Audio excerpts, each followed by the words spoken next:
I'm Huon Hooke, and this is The Real Review. The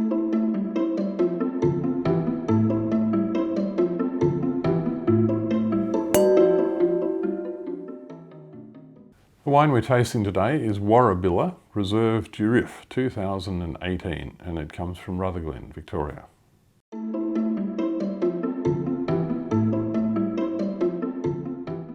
So Warrabilla is the project of Andrew Sutherland Smith, and Andrew Sutherland Smith was born into wine. He comes from a long line of winemakers from the Rutherglen district. They established the All Saints winery many generations ago, and anybody who's been to Rutherglen will know that it's one of the showpieces of the district out at Waganya. It's this great big red brick Scottish castle. It's modelled on a real Scottish castle.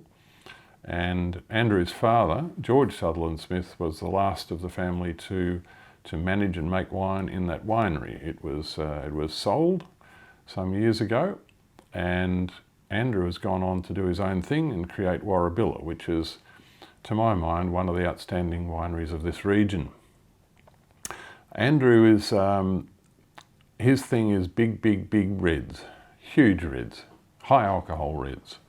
But very, very good reds. So there are a lot of people who make big reds but who don't make them very well, who pick the grapes too late, who get porty characters, jammy flavours, oxidised characters into their wine, dead fruit characters. But Andrew's wines are always full of life and energy, which is why I admire them. And the other amazing thing about his style is that these wines have very high alcohols, but they don't taste alcoholic. Somehow he manages to get them to taste balanced. And this wine has got nearly 16% alcohol. And sometimes they have more than 16% alcohol. And you would think if you were judging wine by reading the label, you would push it away perhaps and say, nah, that's not going to be any good. But don't judge the book by its cover. This Durif grape variety was created reasonably recently, the 1860s in France, by a plant biologist called Dr. Francois Durif, who accidentally crossed two grape varieties in his nursery, and one of them was Syrah. The other one was another variety, Peloursin, which is not known in Australia, but it's known in the Rhone Valley, and he called the wine the variety Durif, and it's now pretty well unknown in France, but it is very well known in California, where it's important, and it's known as Petite Syrah. And it's quite important in Australia as well, but it's one of the lesser known varieties, but important in Rutherglen, that's for sure.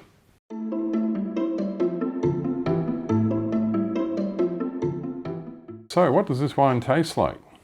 Well, having told you a bit about it already, you're already expecting something really powerful and really dark and really... It stains the glass. If you swirl it in the glass, the walls of the glass are purple. And the colour is very deep, very dense, very dark, and very purple. Let's have a sniff. Very spicy, very earthy, undercurrents of black fruits, prunes perhaps even, but not prunes in terms of overripe fruit. It's got a lot of richness to it. You can smell immediately that this is a rich, ripe wine with a touch of licorice and certainly some spicy characters and a touch of graphite earthiness as well. Let's have a taste and see if it really is as balanced as I said it might be.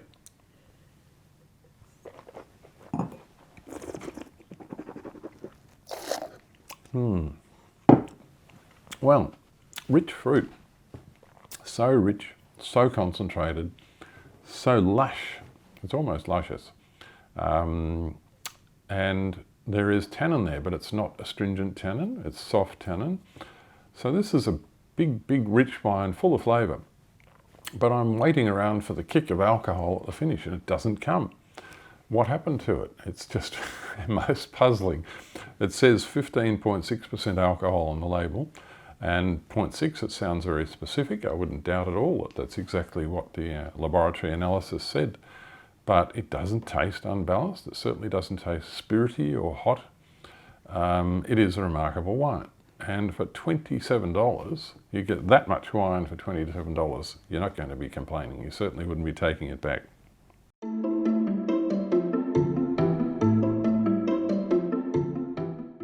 So how do we rate this wine? We scored it 95, which is a gold ribbon, and a really high recommendation, especially for a wine of that price. It was scored number 2 out of 19 Durifs from Australia from the 2018 vintage. We said drink it from now until 2033, so that's another 13 years. I've got no doubt it'll live quite a bit longer than that if it's well cellared. If you're into big reds, you really can't do much better than that.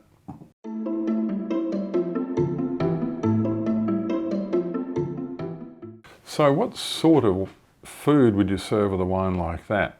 And I remember having a meal and a tasting with one of the great winemakers of the Veneto in Italy, who makes Amarone, which is one of the most powerful, big, full-bodied alcoholic red wines in the world. And he said, oh, there's only one thing to have with this wine, and that's Parmesan cheese. And the older the Parmesan cheese, the better. So I would recommend that. Now let's see what Andrew Sutherland Smith says. Slow-cooked beef cheek. So what he's talking about, he's actually described how it tastes. He says it's gelatinous, it's fall-apart tender, it's warming, it's meaty goodness with sweet carrots, fresh Frenched green beans with almond and Paris mash. And then in capital letters with exclamation marks, he said mouth-watering. Well, yep, I'd agree with that. But don't ignore the Parmesan cheese one as well. So, good health, and be careful not to open it near naked flames, but enjoy. Cheers.